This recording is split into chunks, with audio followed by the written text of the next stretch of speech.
Now we are going to our next session. Very interesting new innovations and research.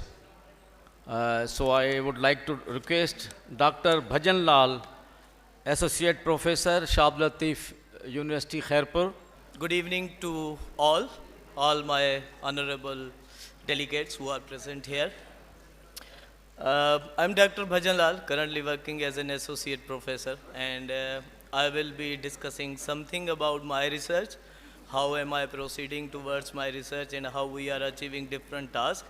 As the previous discussion was almost focusing on like what the researchers of Pakistani do and why not they are bringing any kind of a solution to the problems which are associated with the 21st century countries. So whenever we talk about the research, people generally go for innovations. They want to find something new, and once the things becomes new, and then they were like searching for the different kind of direction for their potential applications. So the idea was not to build something new, but to find the solution for the old problem. As we know that today's world is facing energy and environmental issues, so we are looking to come up with an idea so that we can save the energy. It's a report which is published in 2017 that 40 to 45, 55% of the total energy is being used by the industrial sector. So among industrial sector, 80 to 90% energy is being consumed by the industrial processes. And these are like very cryogenic and they uses extensive energy. In order to remove these kind of energy issues, we need to come up with an idea that we need to find some kind of a things who does the separation by using very less amount of energy and does the same kind of a process. So next. Total world's energy consumption is like 10 to 15% is contributed by thermal energy consumption. Next. And we have to come up with an idea so that we can reduce the separation time. Next. Next. We are focusing on the separation of hydrocarbons. Why separation of hydrocarbon is very important? Because like we are focusing on the petrochemical industries. In simple word we call as the petrol. So the quality of petrol really depend upon the research octane number. In order to improve the research octane number of petrol, we need to do the separation of C6 isomers. So in order to do the C6 isomer separation, generally distillation, cryogenic distillation method is being used for those separation purposes. But honestly, like they accounts for 90% of the total thermal energy consumption in the industrial process. So if we somehow use some physical method to separate these C6 isomers, so that we will be able to increase the research octane number of those absorbent, and we will be like using less 90% of the energy with respect to the traditional method what we are using. Next. Generally, there are so many methods by which we can do the separation. So we are focusing on the metal organic framework. Basically, this building block is made up of two substances. One is organic linker and then we have the inorganic nodes. If we look in the periodic table, there are so many metals which are available in the periodic table and they can all be used depending upon their electronic structure, so you can use it. And there are so many organic linkers with different chain lengths, so you can make a cage like structure, and if you just program in such a way that your cage will have that opening what you need. For example, our idea was to separate the things on the basis of their sizes. So if the gate is of like 10 meters, so only those things which are lesser than 10 meter in size can come in, while others will remain in. So 10 meter is a very big thing, so we are talking about on the sub-angstrom level, so that means 10 raised to power minus 10, which we cannot see with our naked eyes. So programming those material on sub-angstrom level, like it's the next step towards the nanomaterial. If those who are working in the scientific field, so they are like fond of nanomaterial, and those nanomaterial are at in the range of 10 raised to power minus 9 meter. but they are in the range of 10 raised to power minus 10 meter. So they are very like ultra microporous material. Next.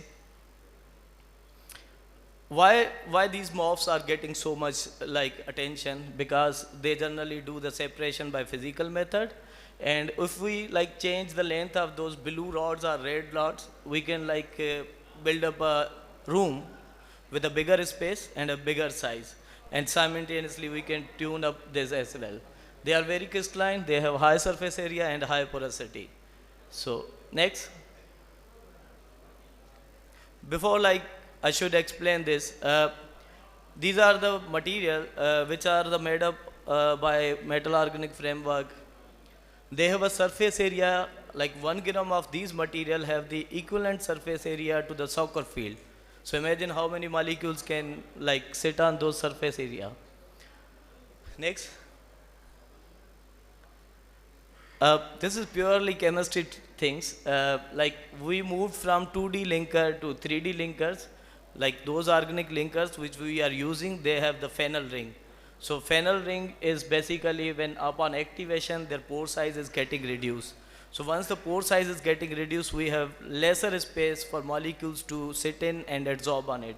So in order to remove that problem, like we moved from 2D linker to 3D linker, and once we went there, so like the porosity and the pore size of the material remains the same. Next. Again, this is one of the work that is being published in JAX. So it's a Journal of American Chemical Society. This is the highest, this is the very first research journal of chemistry in America. And like it has W category and very much. When we see that how we are going from phenyl to vodka and from vodka to PCDC. If you change the linker, you can see the space from diamond shape. They are moving bit like a staggered diamond, and from staggered diamond to they becomes a square shape, or you can say that a cubic shape.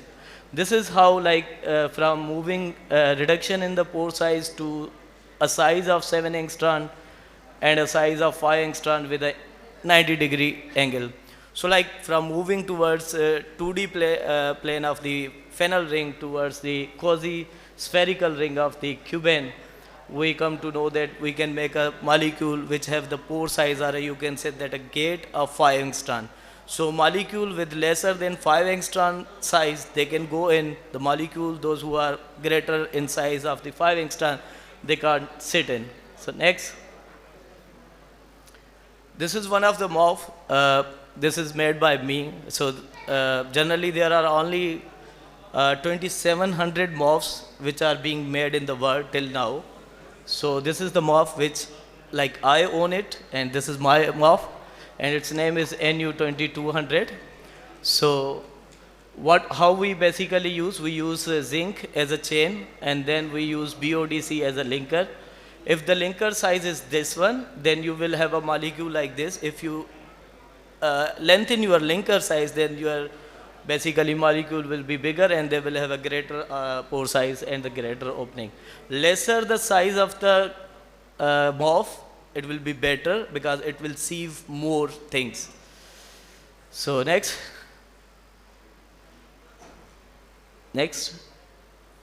Again, once you synthesize your MOF, this is always in a solution phase. So the structure in the solution phase and structure on a surface in the air is somehow different.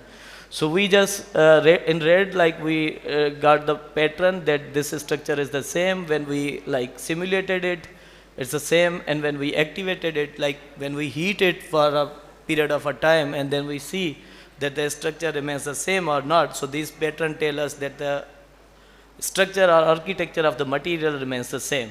Next. This is how our MOF look like. People generally ask us, like on a cup of table, that can you see the atoms? Can you see all those chemicals reacting and they are like forming something? So this is how different tools will let you know that how the molecules will arrange and how the channels are created. So we are like preparing a material which is porous in nature and having a one-sided gate opening while the other side remains closed. so that if we pass the material, it will sieve down those mixtures and will allow one kind of a material to pass through, whereas other material will not pass through. And this is not using any kind of a like energy or like a thermal treatment or anything. Just you have mixture of liquids or gases, and then you will have a column. You can pack this material in the column. You can flow your mixture from one side to another side, and you will get a perfect kind of a sieving. Next. And like sometimes it happens like many, the separation can be like two types. One is like allowing one component to pass through. If the mixture have a slight impurities in it, then you want to trap those impurities inside it so that you can take out of this. For example, if you have a mixture of two things, A and B is only 2%. So you want allow always that your liquid will flow from one side to another side and only 2% can be sieved. So what do you need? You can like take out of those. So we put that adsorbent in that material, and this will only trap those molecules which are like lesser in size, and they will go inside. So we use this nitrogen from the air. Like if we expose it on the air, or if we put on the air, how much nitrogen it will absorb. So this will tell you that 1 gram of this material can absorb up to 80 cm³ per like gram.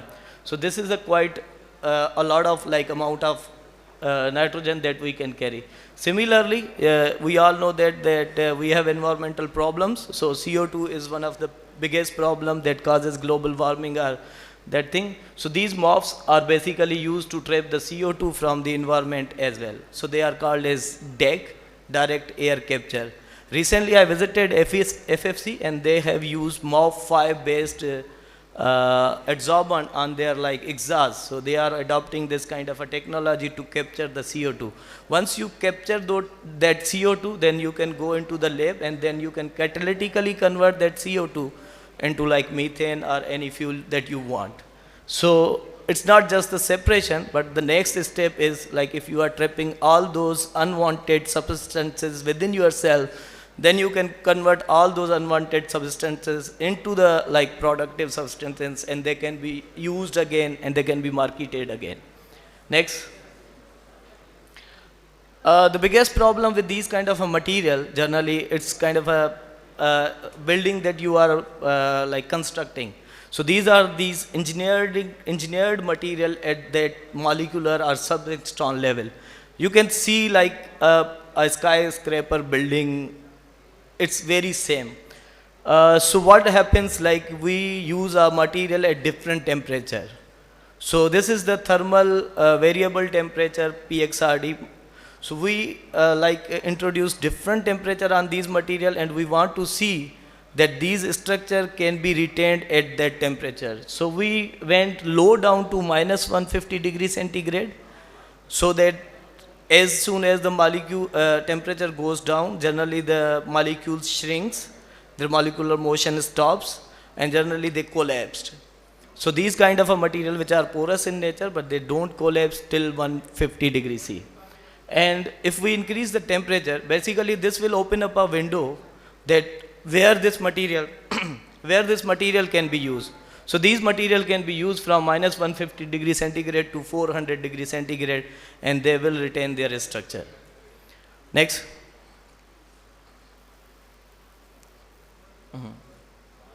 Now what our idea was, basically this project was funded by Department of Energy USA. So they have asked us to separate the C6 isomers so that research octane number of the petrochemical industry can be increased. So these are the 5 molecules like N-hexane, 2-methylpentane, 3-methylpentane, 2,3-dimethylbutane, and 2,2-dimethylbutane. We have to separate these molecules so that the RON number of the fuel can be increased. So next. Generally, in petrochemical industries, these all mixtures are separated by using fractional distillation, and distillation is basically thermal treatment. Once we have to heat those, when you heat, they convert into vapors, and then you condense it, and you can get the different fragments. As we say that when you are heating something, you are basically using energy and putting a lot of money in it. So we are looking for that physical adsorption thing. So if we see these lines, I hope so you can see this. Once on the below it's 2,2-dimethylbutane and 2,3-dimethylbutane, and their RON number is 105 and 94. So generally the petroleum that you are using is around 92 RON numbers, and if you use the same petrol with a high octane number, you will have a like higher price for those because of their quality. So in order to increase the petrol quality, we need the material which is 2,3-dimethylbutane and 2,2-dimethylbutane. So we have to separate out N-hexane from it, 2-methylpentane, 3-methylpentane. Till now, none of the physical adsorbent is being used to separate 2-methyl and 3-methylpentane from 2,2-dimethyl and 2,3-dimethylbutane. You can separate N-hexane by using zeolite, which is like readily available, and you can use always this. But like separating from mono branch to di branch is one of the tasks that we had in our hand. Next. This is a batch experiment. Like literally we go rough. We prepare a mixture of this kind of a material, and then we took out the liquid and we got the data for this, how much like component or the how much portion of each component in the mixture. Then we put like our adsorbent, and then we filter it and again went for the analysis. Then we come to know that like N-hexane was all adsorbed, whereas it is being left with 2-methylpentane, 3-methylpentane, 2,2-dimethyl, 2,3-dimethylbutane. But this is what the zeolite was doing. So we again recycled it. Once the N-hexane was adsorbed, whatever the mixture we got, we recycled it and we again use it, and then we find that we can separate the 2,2-dimethyl, 2,3-dimethylbutane from 2-methylpentane and 3-methylpentane. So like this can be done by using 2 cycles. In first cycle, your N-hexane will be separated. In the second cycle, you can separate the mono branch from them. Next. This is like the graphical abstract, how these 5 materials are going inside in our MOF. On a first step, only N-hexane is being trapped, whereas 4, they come out of that mixture. And once we again use it, then you will find that the 2 will be the trap, and the 2,3-dimethylbutane and 2,2-dimethylbutane will come out. So they will have like RON for 94 and 105. So that fuel will have around a like RON of 99. So which is still not available in the market. Next. This is another MOF with the same story, and I don't think so like we need to discuss this again detail, but this is the beautiful MOF. As I already said that metal organic framework, this is not in your textbook. Many of you have not learned about or heard about this. We have only 2,500 in the world metal frame organic work, and like 2 of them are owned by me, and like many like others have to become. So this is beautiful MOF which is made up of vanadium instead of zinc, and we process through all the way and we find out the same kind of a separation that can be carried out this by this material as well. Next. Again the same, the idea was same, to separate the C6 mixture. We come up with the zinc, and then we successfully separated all this material. As we said that the different countries may have the different resources, so we went for the vanadium. If someone is not interested in zinc, they can go for vanadium, and you can achieve whatever you want to achieve with the same idea. Next. Thanks for your kind attention.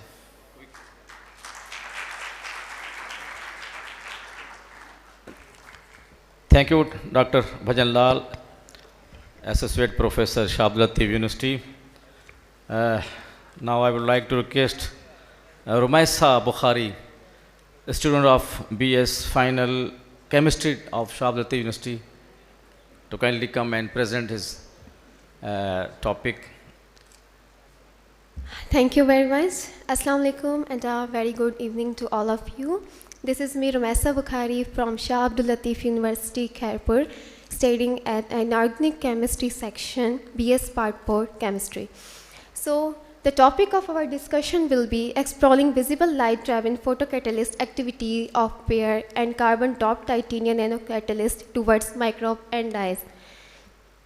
Next, please. Here is the outlines. At first, introduction, MA objectives, experimental work, result and discussion, conclusion, and acknowledgement. Next, please. As we all know, there are major environmental issues, but the main are water pollution, air pollution, energy crisis. In water pollution, there are domestic waste, agriculture waste, and the industrial waste. While in industrial waste, heavy metal ions, oils, and dyes. But our focus will be on dyes. Next, please. Here are the sources of dyes that we get from the environment, from industry, chemicals, food, household, tannery, and textiles. Next, please. Dyes pollution. How dyes cause pollution? As we all know, in Pakistan, majority of the textile industry present in the Faisalabad. So, textile industry is one of the biggest contributor of dye pollution in wastewater. The 10 to 15% of unused dyes and chemicals are discharged as dyes effluent from textile industry. From this image, you can clearly get that how dyes are drained into the water and causes some kind of a water pollution. Next, please. So, how dyes impact on the environment? Dyes absorb and reflect sunlight in water. This diminishes photosynthesis activity of algae and seriously influences the food chain. Triple primary cancer involving skin, kidney, urinary bladder, liver of dye worker have been reported. Next, please. How the environment affect on the ecosystem? So, dye-containing effluent can have detrimental effect on aquatic ecosystem by reducing light penetration, altering pH level, and interfering with the photosynthesis process of aquatic plants and microorganisms. The presence of a very small amount of dye seriously affects the quality and the transparency of water bodies such as lakes, river, and other, and damages the aquatic environment. Next, please. So, the principle of the photocatalyst. Basically, reaction assisted by the presence of the photons in the catalyst. As we all know that the photocatalysts are the semiconductor in nature. Now, what is a semiconductor? Semiconductor are those which lies in between the insulator and the conductor. While in the semiconductor, we have a three type of bands. One is called the valence band, conduction band, and the forbidden gap. So when the electron which is present in the valence band get energy from the sunlight and get excited and move towards in the conduction band. And from the conduction band, these kind of reaction are initiated. Next, please. Now, what are the qualities of the good photocatalyst? It should be low cost, stable, appropriate, scalable, durable, and etc. etc. Next, please. Titanium dioxide. Titanium dioxide is basically a white powder solid. It is most studied photocatalyst in the field of photocatalysis. It has a strong oxidizing power. It is cheap, non-toxic, abundant. It is chemically stable and high resistant to photocorrosion. This is the image of titanium dioxide. Next, please.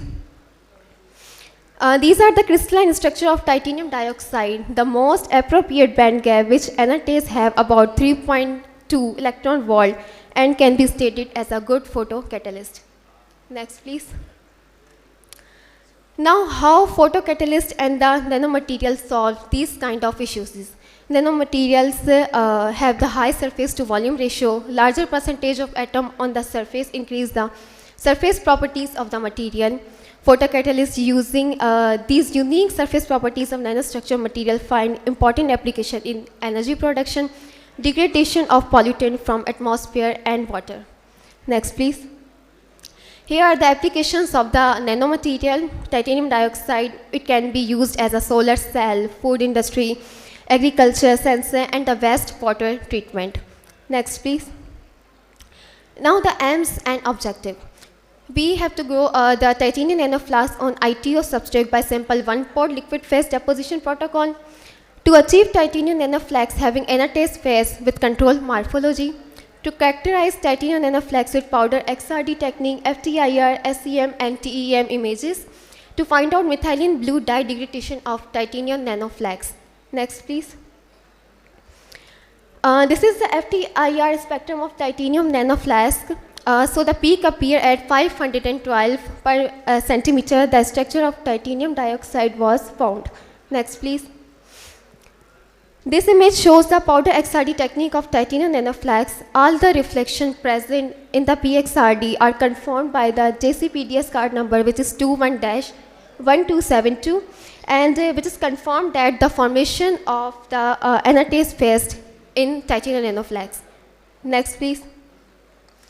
This is the scanning electron microscopic image of titanium nanoflask, which is taken at the resolution of 1.00 micrometer. From this image, we found that all the nanoflags have a same kind of morphology and which is flags in nature. Next, please. This is the transmission electronic microscope image of titanium nanoflags, which is taken at the resolution of 200 nanometer. Next, please. Now, the applications of the photocatalytic, so methylene blue. It is a bright greenish blue organic dye belonging to the phenothiazine family that has a various application in medicine and in the dyeing of textile, also called methylthionium chloride. This is the structure of methylene blue. Next, please. This is the UV visible spectrum of the methylene blue dye. The window was used was 400 nanometers to 700 nanometer. According to Lambert-Beer's law, as the concentration increases, so that the absorption is also increases. Next, please. We have checked the stability of our dye through the control test. This is the graphical representation of our control test. Next, please.